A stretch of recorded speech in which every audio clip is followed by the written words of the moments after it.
ജീവിതത്തിൽ പൊരുതി വിജയിച്ച ഒരാളാണെന്ന് കൂടെയുള്ളത്. ഒരു സാധാരണക്കാരനായ പ്രവാസിയിൽ നിന്നും തുടങ്ങി ഇന്ന് വിവിധ രാജ്യങ്ങളിലായി വ്യാപിച്ചു കിടക്കുന്ന ഹോട്ടൽ ശൃംഖല സ്വന്തമായുള്ള ഡോക്ടർ കെ അബ്ദുള്ള ഹംസ. സ്വാഗതം. നമസ്കാരം, സ്വാഗതം. ഒരുപാട് ഇൻസ്പയറിംഗ് ആണ് ഈ ജേണി. ഞാൻ പറഞ്ഞ പോലെ തന്നെ വളരെ സാധാരണക്കാരനായ ഒരു പ്രവാസിയിൽ നിന്നാണ് തുടങ്ങുന്നത്. അതിലും മുന്നേ തന്നെ ദിവസക്കൂലി 2 രൂപയുള്ള പാത്രം കഴുകുന്ന ജോലി മദ്രാസിൽ, അവിടെയാണ് ആദ്യ ജോലി തുടങ്ങുന്നതെന്ന് കേട്ടിട്ടുണ്ട്. അവിടുന്ന് ഇന്ന് എത്തി നിൽക്കുന്ന ഒരു പൊസിഷൻ ഉണ്ടല്ലോ. അപ്പൊ ഇത്രയും നാളും എനിക്ക് ജയിക്കണം, ജീവിതത്തിൽ പൊരുതി ജയിക്കണം എന്നുള്ളൊരു ഊർജം അതെങ്ങനെയാ വന്നേ? 2 രൂപ ദിവസക്കൂലിയുടെ ഒരു തുടക്കം.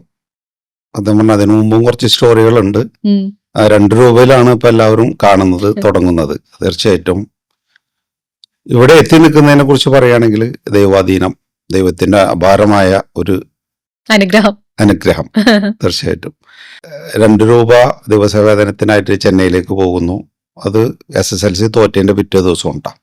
അതുകൂടി പറഞ്ഞു തുടങ്ങണം. അത് അപ്പൊ വീട്ടിലെ അവസ്ഥകൾ വളരെ മോശമാണ്. സാമ്പത്തികമായിട്ട് വളരെ പരാധീനപ്പെട്ട, വളരെ താഴേക്കിടയിലുള്ളൊരു കുടുംബമാണ്. അത് പറയുമ്പോൾ എൻ്റെ പ്രിയപ്പെട്ട മാതാപിതാക്കളുടെ കാര്യം പറയണം. വാപ്പ, ഉമ്മ, ഒരു 2 പേരും മരണപ്പെട്ടു പോയി. ഞാൻ എവിടെ തുടങ്ങുമ്പോഴും അവരെ പേര്, അവരുടെ കാര്യം പറഞ്ഞുകൊണ്ടാണ് തുടങ്ങുന്നത്. അതാണ് എൻ്റെ ജീവിതത്തിൻ്റെ ഉയർച്ചയിലേക്കുള്ള ആദ്യപടി എന്ന് ഞാൻ വിശ്വസിക്കുന്നു. അപ്പോൾ 10ാം ക്ലാസ്സിലേക്ക് ജയിച്ചു. 10ാം ക്ലാസ് ജയിച്ചപ്പോൾ സത്യം പറഞ്ഞാൽ പുസ്തകം പഠിക്കാൻ പോലും നിവൃത്തിയില്ലാതെ വന്നു. അടുത്ത മഹലിൽ പോയിട്ട് എൻ്റെ ഉമ്മ പള്ളിയിൽ പറഞ്ഞിട്ടുണ്ടാവും. 10ലേക്ക് ജയിച്ചിട്ട് പുസ്തകം പഠിക്കാൻ നിവൃത്തിയില്ലാതെ വന്നപ്പോൾ എന്നോട് ഉമ്മ പറഞ്ഞു. അപ്പോൾ ഞാൻ പറഞ്ഞു പഠിപ്പ് നിർത്താം. അപ്പോൾ ഈ സ്കൂളിൽ പഠിക്കുന്ന സമയത്ത് തന്നെ ശനി ഞായർ ദിവസങ്ങളിലൊക്കെ, അവധി ദിവസങ്ങളിൽ, അതേപോലെ സ്കൂൾ വെക്കേഷൻ സമയത്തൊക്കെ അടുത്ത കടയിലായിട്ടും മറ്റുള്ള പല ജോലികളൊക്കെ ചെയ്ത് ചെറുപ്പത്തിലേ തുടങ്ങിയിട്ടുണ്ട്. അതിൽ മീൻ കച്ചവടം വരെ ചെയ്തിട്ടുണ്ടെന്ന് അഭിമാനത്തോടെ തന്നെ ഞാൻ പറയുകയാണ്. അപ്പോൾ 10ലേക്ക് ജയിച്ചു, പുസ്തകം പഠിക്കാൻ നിവൃത്തിയില്ലാതെ ഞാൻ പഠിപ്പ് നിർത്താമെന്ന് എൻ്റെ ഉമ്മോട് പറഞ്ഞു. പ്രിയപ്പെട്ട എൻ്റെ മരണപ്പെട്ട ഉമ്മോട് പറഞ്ഞു. ഉമ്മ പറഞ്ഞ് മോനൊരു കാര്യം ചെയ്യുക, അടുത്ത വെള്ളിയാഴ്ച പള്ളിയിലേക്ക്, ഈ പള്ളിയിൽ പോകണ്ട, അടുത്ത മഹലുണ്ട് ഞങ്ങളെ തൊട്ടടുത്ത്, ഞാൻ കാതിയാളം മഹൽ സ്വദേശിയാണ്, അടുത്ത പള്ളിയിലേക്ക് പൊക്കോ, നിസ്കരിക്കാൻ പൊക്കോ എന്ന് പറഞ്ഞു. എന്താണ് കാര്യം എന്ന് എനിക്ക് മനസ്സിലായില്ല. അന്ന് ഈ ചിന്തകളൊന്നും നമ്മളെ മനസ്സിലേക്ക് വന്നിട്ടില്ല. അങ്ങനെ അവിടെ പള്ളിയിൽ പോയി നിസ്കാരം കഴിഞ്ഞപ്പോൾ അവിടുത്തെ ഖത്തീബ് മലക്കിലൂടെ വിളിച്ചു പറഞ്ഞു, നമ്മൾ അടുത്ത മഹലിൽ നിന്ന് ഒരു സഹോദരി വന്നിട്ടുണ്ട്, അവരുടെ മകൻ്റെ പഠിപ്പിനാവശ്യമായിട്ടുള്ള നിവൃത്തിയില്ലാത്തതിൻ്റെ പേരിൽ നിങ്ങളിലുള്ള സഹായം ചെയ്യണം എന്ന് പറഞ്ഞിട്ട് അവിടെ വന്നു. അന്ന് ഒരു 161 രൂപ 60 പൈസയാണ് ബക്കറ്റ് വെച്ചിട്ട് പിരിച്ചു കിട്ടിയത്. അതിൽ നിന്നാണ് 10ലേക്ക് പോയത്. എന്നാൽ ഇങ്ങനെ നാട്ടുകാരെ പൈസ ഒക്കെ പിടിച്ചിട്ട് 10ലേക്ക് പോകുമ്പോൾ ഞാൻ ജയിക്കണ്ടേ, തോറ്റു. 210 മാർക്ക് കിട്ടേണ്ട കൊടുത്ത്. ഇത് എവിടെയും പറയുന്നത് തന്നെയാണ്. നാളെ ഇതൊരു മീഡിയയിൽ വരുമ്പോഴും ഈ കാര്യങ്ങൾ എവിടെയും കേട്ടിട്ടുണ്ടെന്ന് എല്ലാവരും പറയും. കാരണം പരിപാടികൾക്കൊക്കെ പോകുമ്പോൾ ഒക്കെ പറയുന്ന ഒരു ഡയലോഗാണ്, കേൾക്കാത്ത ആളുകൾ ഉണ്ടെങ്കിൽ അതൊരു പ്രചോദനമാവട്ടെ എന്ന് വെച്ചിട്ട് പറയുന്നതാണ്. അപ്പോൾ ആ പൈസ കൊണ്ട് SSLCക്ക് പോയി 10ൽ തോറ്റു. പിന്നെ തോന്നി ഇനിയിപ്പോൾ ഏതായാലും ഇവിടെ നിന്നിട്ട് കാര്യമില്ല. അങ്ങനെയാണ് ചെന്നൈയിലേക്ക് പോകുന്നത്. നമ്മൾ ഏറ്റവും വേണ്ടപ്പെട്ട അടുത്ത വീട്ടിലെ, അവിടെ കല്യാണം കഴിച്ച ഒരാൾ, സിദ്ദീഖ് എന്നാണ് പുള്ളിയുടെ പേര്. പുള്ളിയാണ് എന്നെ ചെന്നൈയിലേക്ക് ആദ്യമായിട്ട് കൊണ്ടുപോകുന്നത്. 2 രൂപയാണ്. രാവിലെ 5 മണി മുതൽ രാത്രി 11 മണി വരെ. അന്നത്തെ കാലഘട്ടത്തിൽ അങ്ങനെയാണ്. അത് 80ലാണ് ഇപ്പോൾ പറയുന്നത്. 1980ലാണ് ഞാൻ 10ാം ക്ലാസ് കഴിഞ്ഞത്. അവിടെ പോയിട്ട് 2 രൂപക്ക് രാത്രി 11 മണി വരെയൊക്കെ പണി ചെയ്യും. അങ്ങനെ സ്റ്റെപ്പായിട്ടാണ് നമ്മൾ ഓരോ ഘട്ടങ്ങളിലേക്ക് ഉയർന്നു വന്നത്. കഠിനാധ്വാനം ചെയ്യണം എന്നുള്ളത് ഏറ്റവും ഇമ്പോർട്ടൻ്റ് ആണ്. അതോടൊപ്പം ദൈവാനുഗ്രഹം ഉണ്ടാവും. ഈ ദൈവാനുഗ്രഹം ഉണ്ടാവണമെങ്കിൽ എന്ത് ചെയ്യണം? നമ്മൾ നല്ല മനസ്സിനൊരു ഉടമയാകണം. അത് തീർച്ചയായിട്ടും അങ്ങനെ ഒരു മനസ്സിൻ്റെ ഉടമയാകാൻ എനിക്ക് കഴിഞ്ഞിട്ടുണ്ടെന്നാണ് എൻ്റെ പൂർണ്ണ ബോധ്യം. ചിലപ്പോൾ 100% ആയിരിക്കില്ല, ഒരു 50% അത് കീപ്പ് ചെയ്തുകൊണ്ട് പോകുന്നു. അതിന് കാരണം എൻ്റെ പ്രിയപ്പെട്ട മാതാപിതാക്കളാണ്. അവരുടെ അനുഗ്രഹം, അവരുടെ ഗുരുത്വവും പൊരുത്തമുണ്ടെങ്കിൽ. എനിക്ക് ഇത് കാണുന്ന ഏത് പ്രേക്ഷകരോടും പറയാനുള്ള ഒരു അഡ്വൈസ് എന്താ വെച്ചാൽ, പ്രിയപ്പെട്ട മാതാപിതാക്കളെ ജീവിച്ചിരിക്കുന്നവരുണ്ടെങ്കിൽ തീർച്ചയായിട്ടും അവരെ വിഷമിപ്പിക്കാതിരിക്കുക, പ്രയാസപ്പെടുത്താതിരിക്കുക. തീർച്ചയായിട്ടും എന്ത് തടസ്സങ്ങളുണ്ടെങ്കിലും, എന്ത് പ്രയാസങ്ങളുണ്ടെങ്കിലും അതെല്ലാം തരണം ചെയ്ത് മുന്നോട്ട് പോകാൻ ആ ഒരു ഗുരുത്വവും പൊരുത്തവും നമ്മളെ സഹായിക്കും. ഒരുപാട് പേര് പ്രവാസികളായി പോയി. ജീവിതത്തിൽ അവർക്കൊരു വിജയം ഉണ്ടായില്ല എന്ന് കരുതുന്ന ആളുകളുണ്ട്. തുടങ്ങിയ ജോലി തന്നെ അവസാനിക്കുകയും ചിലപ്പോൾ ജീവിതം തന്നെ അവിടെ അവസാനിക്കുന്നവരുണ്ടാവും. അല്ലെങ്കിൽ മുന്നോട്ടൊന്നും ഇല്ലാത്ത അവസ്ഥയിൽ കയ്യിലൊന്നും ഇല്ലാതെ തിരിച്ചു വരുന്നവരുടെ കഥകളൊക്കെ ഒരുപാട് നമ്മൾ കേട്ടിട്ടുണ്ട്. അങ്ങനെ ഒരു അവസ്ഥയല്ലാതെ മുന്നോട്ട് എനിക്ക് പോകണം, എനിക്ക് ഇവിടെ മാത്രം നിന്നാൽ പോരാ എന്ന് തീരുമാനിച്ച് മുന്നോട്ട് മുന്നോട്ട് എന്ന് പറഞ്ഞ് നടക്കുന്നത് എങ്ങനെയായിരുന്നു? അല്ല, സത്യം പറഞ്ഞു കഴിഞ്ഞാല് അങ്ങനെ ഒരു മുന്നോട്ട് എന്ന് പറഞ്ഞിട്ടുള്ള ഒരു തീരുമാനമൊന്നും ഒരിക്കലും ഉണ്ടായിട്ടില്ല. സാഹചര്യങ്ങള് ആ. ഈ പറഞ്ഞ കാര്യമല്ല, ദൈവത്തിന്റെ ഒരു അപാരമായ ശക്തിയുടെ ഒരു പിന്തുണ, അതിൽ നിന്നുണ്ടാവുന്ന ഓരോ ഘട്ടങ്ങളാണത്. മദ്രാസിൽ നിന്ന് 85-ലാണ് മദ്രാസിൽ 5 വർഷത്തോളം ജോലി ചെയ്ത് ഒരു പ്രൊഫഷൻ അയക്കണ കുക്കാണ് ആ. ഞാൻ. ഹോട്ടലിൽ കുക്കായിട്ടാണ് പാത്രം കഴുകൽ തുടങ്ങി. അവിടെ നിന്ന് അങ്ങോട്ട് സ്റ്റെപ്പ് വെയിറ്ററായി, അവിടെ നിന്ന് അങ്ങോട്ട് കുക്കായി, ചൈനീസ് കുക്ക്, കോണ്ടിനെന്റൽ, അങ്ങനെ എല്ലാവിധ ഭക്ഷണങ്ങളും പാകം ചെയ്യുന്ന തരത്തിലേക്ക്.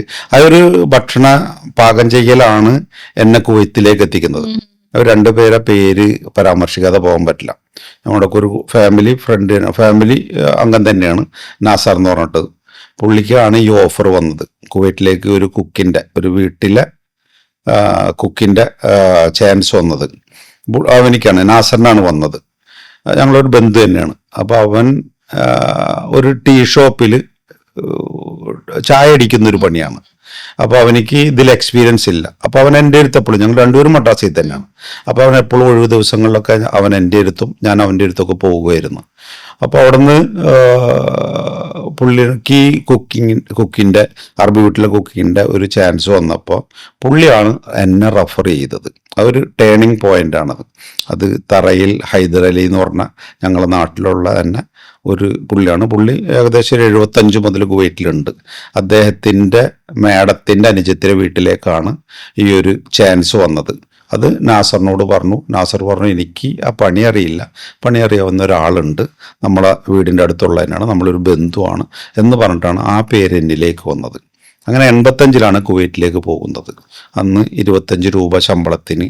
അന്ന് 25 രൂപ എന്ന് പറയുമ്പോൾ 25 ദിനാർ എന്ന് പറയുമ്പോൾ ഒരു ദിനാറിന് അന്ന് 23 ദിനാറിനാണ് 1000 രൂപ അന്ന്.